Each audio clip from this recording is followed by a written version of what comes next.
시청자 여러분 안녕하십니까? 긴급 이슈 점검으로 돌아왔습니다.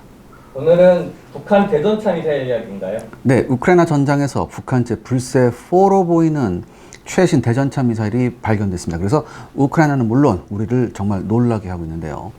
우크라이나군이 관리 중인 텔레그램 채널에서 하르키우 지역에서 북한의 장거리 대전차 미사일 시스템인 불세4 M2018이 처음 나타났다고 보도했습니다. 여기서 불세4라는 이름은요, 북한이 부여한 이름이고요. M2018은 2018년에 최초로 그 모습이 관측됨에 따라 서방 측이 임시 부여한 분류명입니다. 불세4는 2016년 6월 북한 국영 텔레비전을 통해 미르2 헬리콥터에서 발사되는 장면이 최초로 공개되었습니다. 그리고 2018년 열병식을 통해 북한이 개발한 M2010 차륜식 장갑차에 탑재된 형태로 그 완전한 모습이 노출됐죠. 이어서 2021년 10월 평양에서 개최된 셀프 디펜스 2021 전시회를 통해 불세4로 보이는 미사일 사진이 공개됨으로써 그 형상 충분히 알려졌습니다.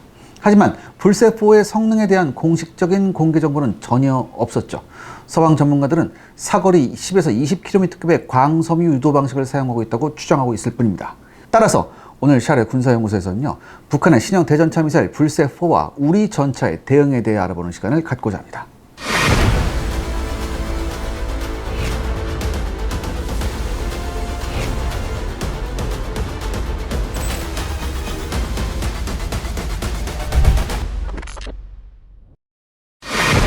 북한의 불세4는 어떻게 개발됐나요? 2018년에 불세4가 공개됐을 당시 국내 및 서방 전문가들은 북한의 신무기가 중국이 개발한 광섬유 유도 방식의 AFT-10 엔로스, 여기서 엔로스란 건 비가시선 유도무기란 얘기예요. 이 엔로스의 기술력 영향을 받았을 것이라는 그런 추정을 했었어요. 여기서 AFT-10은요, HJ-10 대전차 미사일을 기반으로 중국이 새롭게 광섬유 유도 방식을 추가한 모델입니다. 길이는 185cm, 직경은 170mm에 사거리는 10km 정도 된다고 알려져 있습니다. 또한 수색시의 속도는 초당 150m, 공격 속도는 초당 250m로 알려지고 있으며 가시광 CCD 카메라와 열 영상 장치를 센서로 사용해 주야간 공격이 가능하다고 합니다. 무엇보다 광섬유 유도 방식을 사용하므로 발사대가 완전히 차폐된 상태에서 미사일만 발사해 일방적으로, 그것도 취약한 전차의 상부를 노릴 수 있습니다. 이른바 탑어택이죠. 우리 입장에서 불세4와 같은 광섬유 유도 방식 대전차 미사일이 특별하지는 않습니다. 왜냐하면 우리 육군에 이미 배치 중인 LAH 소형 무장 헬기죠. 이 소형 무장 헬기에서 광섬유 유도 방식의 천검을 사용하고 있기 때문이죠. 그래서 천검을 개발했던 한화 전문가들에게 불세4에 대해서도 질문한 적이 있었는데요. 관계자는 성능과 신뢰성은 우리보다 뒤떨어지겠지만 이것과는 별개로 충분히 북한도 광섬유 유도 방식 미사일을 개발할 수 있다고 언급했습니다. 국내의 경우에도 천검을 개발할 당시 광섬유 유도 방식이라는 당시로서는 생소한 기술을 최대한 빨리 확보하고자 세르비아 에드프로사를 통해 광섬유 유도 기술을 일부 도입한 바 있습니다. 이 세르비아의 에드프로사는요, 이미 2010년대 초반에 에일라스, 즉 Advanced Light Attack System이라는 광섬유 유도식 대전차 미사일을 개발하는 데 성공했습니다. 왜냐하면 이 세르비아가 이 관련 노하우가 굉장히 풍부했어요. 이 한화 관계자의 설명에 따르면 광섬유 유도 방식 대전차 미사일에 사용 중인 광섬유는요, 아주 특별한 것이 아니며 일반 상업 시장에 있는 통신용 광섬유 중에 하나를 사용하면 된다고 합니다. 이 광섬유 유도 기술의 핵심은 미사일의 비행 속도에 맞춰서 광섬유를 감고 있는 실팩, 그러니까 이 릴에서 적정 속도로 광섬유를 방출하는 기술이라고 합니다. 만약 광섬유의 방출 속도가 비행 속도보다 늦으면 당연히 끊어지고요. 미사일보다 빨리 광섬유가 풀려도 바닥으로 끌리면서 끊어지게 됩니다. 그래서 관련 노하우가 풍부한 세르비아 에드프로사를 통해 광섬유 방출에 대한 기술 자료를 일부 구입했고요. 이것이 천검의 해외 수출을 방해하진 않는다고 합니다. 여기서 주의할 점은요, 세르비아라는 국가의 특수성입니다. 세르비아는 과거 유고 연방의 수장국으로서 러시아와 가깝고 유고 내전 당시에 엄청난 인종 학살을 자행해 미국 주도하에 나토가 수행한 대규모 폭격을 받기도 한 그런 나라죠. 그러니까 서방과 사이가 나쁜 국가예요. 그렇기 때문에 북한이 돈만 주면 얼마든지 광섬유 유도 미사일 기술을 도입할 수 있습니다. 물론 우리나라의 천검에 사용된 것과 같은 고해상도 열상 장비 등을 도입하지는 못했겠지만 일반 상업시장에서 얼마든지 중국제 비냉각식 열상 장비를 도입할 수 있습니다. 보통 320 곱하기 240급, 요건 충분히 구할 수 있어요. 그리고 스마트폰 기술의 대중화로 인해 영상 유도에 필요한 고성능 신호처리 장치, 그 다음에 소형 CCD 카메라, 초소형 자이로 부품 역시 손쉽게 입수할 수 있습니다. 덕분에 주간 사용에 한정한다면 사실 천검과 큰 차이가 없는 성능을 발휘할 수 있습니다. 다만 야간 작전이라면 냉각 방식에다 2배 이상의 해상도를 가진 우리 천검이 훨씬 우수하죠. 만약 북한이 불세포 개발 및 대량 생산에 성공했다면 우크라이나나 우리 육군 모두에게 엄청난 위협이 될 겁니다.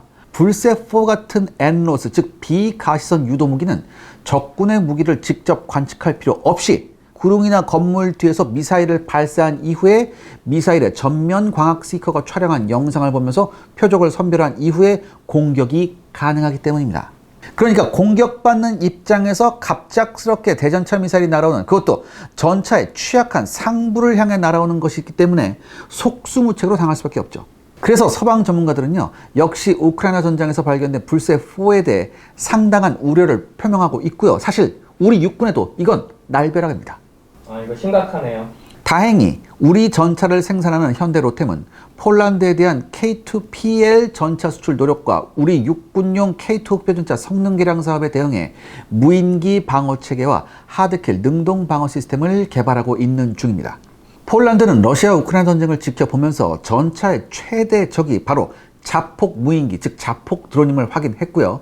그래서 K2PL의 무인기 방어 체계와 함께 하드킬 능동 방어 시스템 장착을 요구했죠. 보다 구체적으로 2023년 말 현대로템과 폴란드 육군은요, 오랜 협상 과정 끝에 K2PL의 전투 중량이 61톤을 넘지 않아야 하며 신형 복합 장갑 12.7mm RCWS 무인기 대응 시스템, 하드킬 능동 방어 시스템, 그리고 360도 외부 감시 시스템을 장착해 줄 것을 요구했습니다. 현재도 세부적인 요구사항은 여전히 협상 중인데요. 하필 폴란드와 맞닿은 우크라이나에서 전쟁이 진행 중이라 전장의 변화를 반영해 지속적으로 새로운 기술적 요구사항이 나오고 있다고 합니다. 특히 이번 러시아 우크라이나 전쟁은요, 드론 전쟁으로 대변되고 있어서 폴란드군은 K2PL의 강력한 드론 방어 체계 장착을 요구하고 있습니다. K2PL 사업 초기 단계에서는요, 드론에 대응해 간단한 전파 제밍 시스템과 12.7mm RCWS 장착이 논의되었지만 현재 현대로템은요, 30mm 중기관포 장착형 RCWS 장착을 연구하고 있다고 합니다.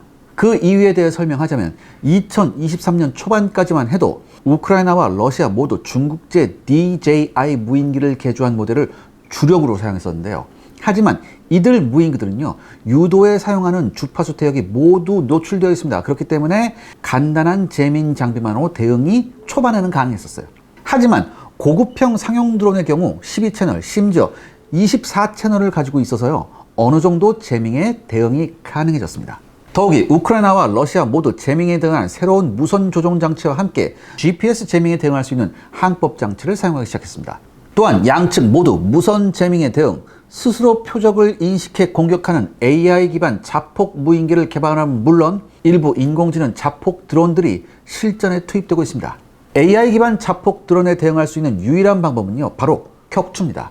추가해서 러시아나 우크라이나 모두 전차급 표적에 대해서는 2대 이상의 자폭 드론을 동원하는 것이 기본이어서 여기에도 대응할 필요성이 있습니다. 결국 현대로템 개발진들의 결론은요, 최소 30mm 기관포를 사용해야만 자폭 드론에 대응할 수 있다는 것이었습니다. 실제 이번 유로사토리 2024 전시회에서 공개된 전차들 대부분이 30mm RCWS를 장착하고 있었습니다.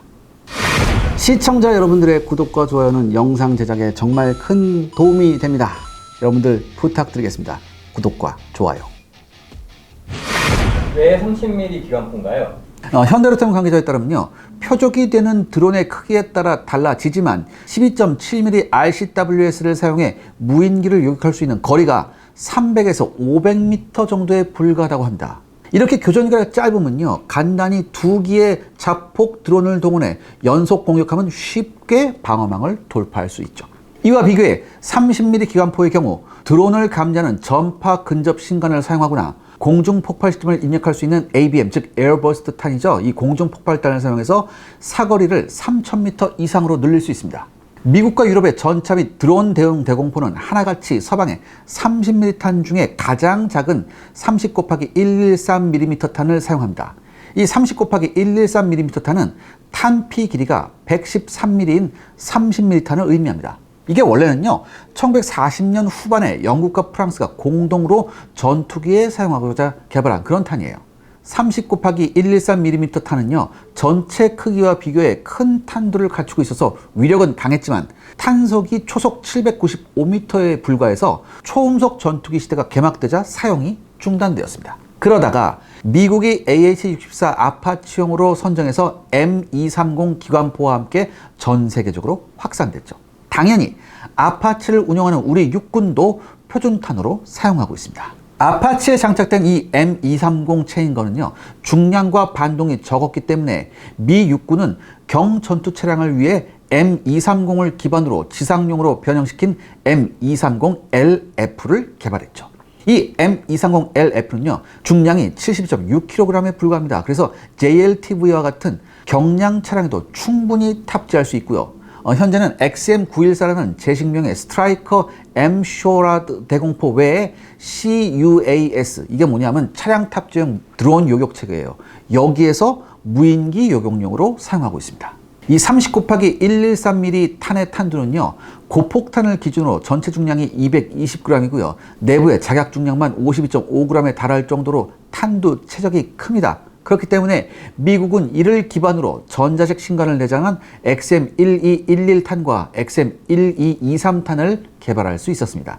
여기서 XM1211은요 소형 드론을 감지할 수 있는 전파 근접 신관을 가지고 있어서 표적 부근 1m 정도 안에만 접근하면 드론을 감지해 폭발할 수 있습니다. 또한 XM1223은 전자식 시한 신관에 폭발 시간을 입력시킨 이후 발사하면 예정된 시기에 폭발하는 공중 폭발탄입니다. 그래서 XM1211탄이 드론에 대해서만 사용할 수 있는 것과 비교해서 이 XM1223은요 공중 표적 외에 지상 표적을 상대로도 사용할 수 있습니다. 다만 XM1223탄을 사용하기 위해서는요 레이저 거리 측정기를 포함한 정밀한 사격 통제 장치와 함께 전자식 시한 신관 폭발 시간을 입력시키는 장치를 추가로 갖출 필요성이 있습니다. 유럽 역시 이번에 공개된 레오파드 ARC 3.0 전차 그리고 르클레르 에볼루션 전차에 드론에 대응해 M230LF 30mm 기관포를 사용하는 FLW500RCWS를 장착하고 있습니다. 이렇게 드론 요격에 대응해 30mm 기관포 수요가 늘어남에 따라 이탈리아 레오나르도사는요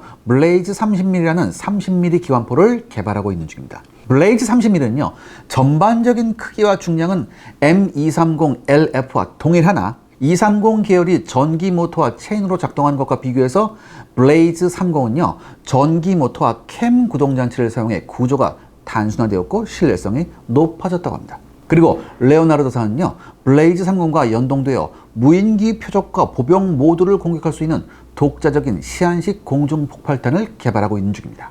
그럼 현대로템의 선택은 뭔가요? 미국을 비롯한 서방 최신 전차들 대부분이 무인기 위협에 대응해 M230 계열 30mm 기관포를 채용함에 따라 현대로템 역시 30mm RCWS의 XM914 기관포와 XM1211탄 및 XM1223탄의 사용을 검토하고 있다고 합니다. M230 LF 30mm 기관포는 12.7mm 기관포와 비교해 부피는 상당히 크지만 중량과 반동은 크게 강하지 않아서 전차 상부 탑재에 큰 문제점은 없다고 하네요. 현대로템은 무인기 제밍 시스템, 하드킬 능동 방어 시스템, 그리고 30mm RCWS를 하나로 연동해 통합적인 무인기 요격 체계를 개발할 계획이라고 합니다. 연동이 필요한 이유는 무인기 제밍 시스템이나 30mm RCWS 작동을 위해서는 표적 접근을 사전에 탐지해야 하고요. 이때 하드킬 능동 방어 시스템의 레이더가 활용되기 때문입니다. 문제는 K2PL 전차에 탑재될 예정인 트로피 하드킬 능동 방어 시스템의 가격이 상당히 비싸다는 점이죠. 이스라엘 라팔과 현대로템 사이에는요 당연히 비밀 보호 협약에 있어서 정확한 가격은 비밀이지만 우리나라에 제한된 트로피의 가격은요 대략 세트당 100만 달러 내외라고 합니다. 다행히 국내에서도 국방과학연구소가 트로피의 자랑인 MEFP 요격탄 기술을 개발하고 있고요. 국내에서 충분히 하드킬 능동 방어 시스템 국산화가 가능한 기술력이 있으므로 라파엘사는 현대로템과의 협력을 선택했습니다. 그 결과 폴란드 수출형 K2PL에는요 이스라엘 라파엘과 현대로템이 공동으로 참여한 형태의 트로피 개량형이 장착될 계획이라고 하고요. 이는 폴란드 언론 보도를 통해서 중복 확인되었습니다. 하지만 역시 하드킬 능동 방어 시스템을 이스라엘에 의존하는 것은 여러모로 문제가 될 수 있습니다. 따라서 현대로템은 독자적으로 하드킬 능동 방어 시스템 개발 사업을 지속하고 있습니다. 그런데요, 과연 진짜 능동 방어 시스템이 드론까지 잡을 수 있을까요?